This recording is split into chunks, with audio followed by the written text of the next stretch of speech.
E hoje vou conversar com Paulo Musi e Paulo Musi. Essa foi a maior vigarice. Vou...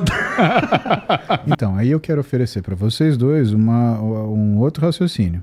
Principalmente quando a gente falou de juventude. Quando você falou que você prefere falar com coroa e quando o senhor falou da juventude. Eu tive uma experiência que eu preciso compartilhar com vocês, porque uma das coisas que eu gostaria de ser um dia é um bom educador. Uhum. Né? A gente tem o Interligas, teve mais de 80 mil pessoas inscritas no nosso projeto de dar aula para as pessoas, que foi, na época da pandemia, um jeito que eu e amigos meus que são professores, né, fomos lá resgatar esse pessoal, falou, não desiste da faculdade não, fica aí, cara. Fica aí, aguenta firme e estamos aí com você. Né, que são as aulas periódicas que a gente dá uma vez por semana, às quintas-feiras à noite. Né? Então, aula de... Eu cuido da medicina, Lancha Júnior da educação física, aí tem nutrição, tem a farmacologia, tem fisioterapia, tem psicologia, somos um grupo de nós 8. E esse ano entrou odonto, né, com o Anderson Bernal. E o que eu aprendi ali? Na verdade, né, aquilo que eu senti é que não é que a juventude ela é uma juventude pior. A juventude ela só é a juventude atual, que será o adulto de amanhã e que será o idoso de depois de amanhã. Assim como eu fui juventude, você foi juventude, o senhor foi juventude. E com certeza, na nossa época de juventude, os nossos adultos achavam que a gente era pior. Porque eles procuravam os valores deles em nós. E a gente não mede, na minha opinião, o que é a maturidade da pessoa na busca dos valores. A gente mede a maturidade, na verdade, em como a pessoa enxerga o mundo. E qual que eu acho que é o desafio dessa juventude? O desafio dessa juventude é que as coisas que aconteçam no mundo real, elas percebam que não é o mesmo ritmo do digital. É isso aí. Isso é uma coisa extremamente importante. Porque hoje o sujeito ele faz o quê? Igor, eu escrevi carta para minha esposa quando a gente era namorado. Eu escrevi uma carta. Quanto tempo demora para você escrever uma carta? Você demora 50 minutos. Aí você vai até o correio, aí você posta a carta, aí você espera um dia essa carta chegar, aí depois a pessoa vai te responder pela carta, que vai demorar mais 50 minutos para escrever, mais 1 hora para ela chegar no correio, mais um dia para a carta chegar até você, aí mais 50 minutos para você ler. E a gente tinha essa noção do real. Hoje você manda um áudio. Olha a escala. Só que aí você pega uma pessoa que vive 16, 18 horas por dia na velocidade de quem manda um áudio. E que encurta, porque, cara, você chegou em 5 minutos eu faroeste caboclo, né? Já não é mais áudio. Né?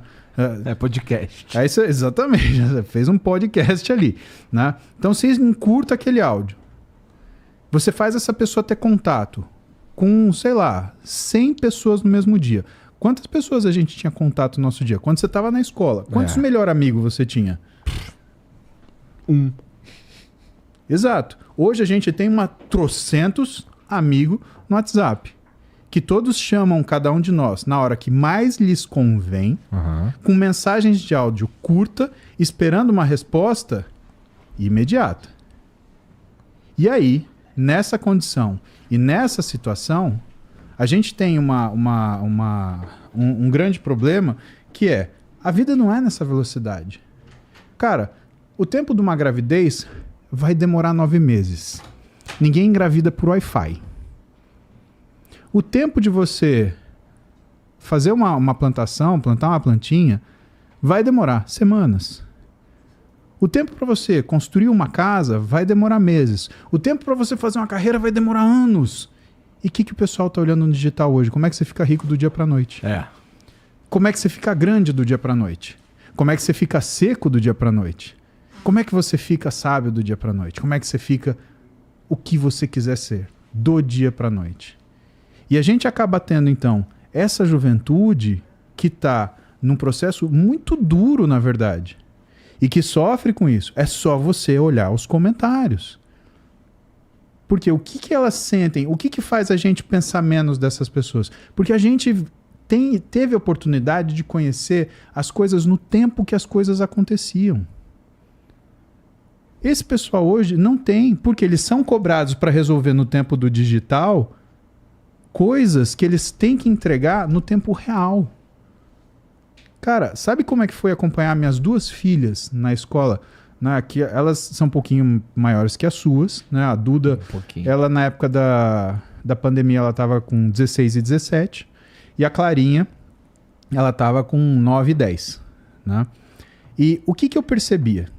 Que para a escola, fazer o ensino à distância era encher a criança de tarefa. Cara, eles davam tanta tarefa para essas meninas, que elas ficavam socadas no quarto o dia inteiro e às vezes até a noite. Como se isso fosse ensinar. Tudo bem, as escolas elas não sabiam como a coisa funcionava, mas todo mundo que está assistindo a gente, que é pai e que teve filho naquilo, olhou e falou, cara, tem alguma coisa errada. Por quê? Tinha a aula da escola, no horário da escola, via Zoom. Tinha os exercícios que eles faziam ali, aí tarefa. E lasca a tarefa na molecada. Tarefa.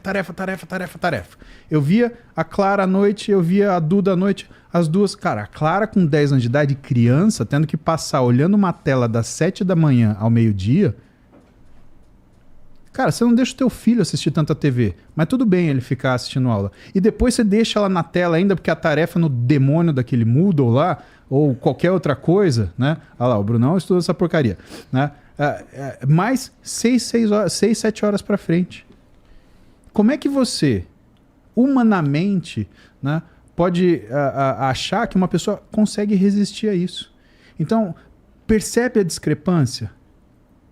A gente teve uma série de exemplos que mostraram que a nossa juventude atual, ela foi muito prejudicada, cara. E não é porque foi pandemia, não é porque teve medo. Nós que somos adultos, nós tivemos medo. As crianças tiveram uma coisa muito pior, que é desorientação.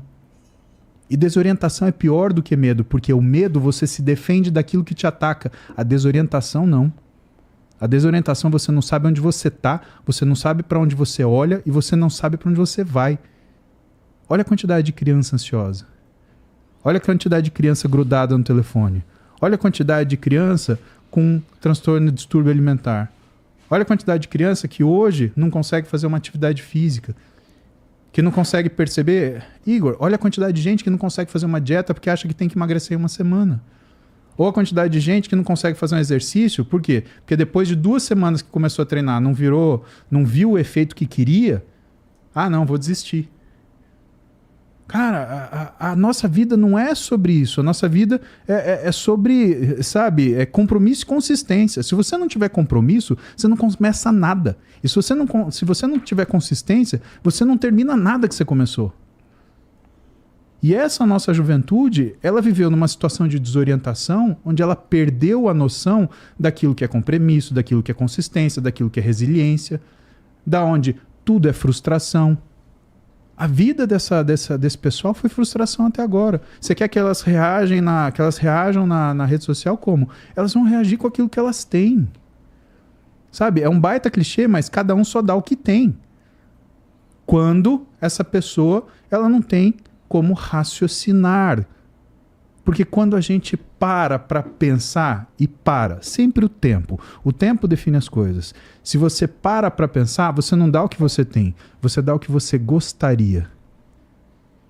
E é por isso que você admira tanta gente, porque elas entregam para você aquilo que elas gostariam, que talvez você não conhece, você fala, pô, eu gostei.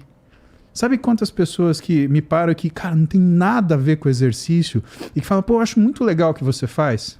Ou então, posso tirar uma foto com você porque eu não te sigo, mas meu filho te segue, pô, valeu, você fala coisas positivas para ele. As pessoas me dão parabéns.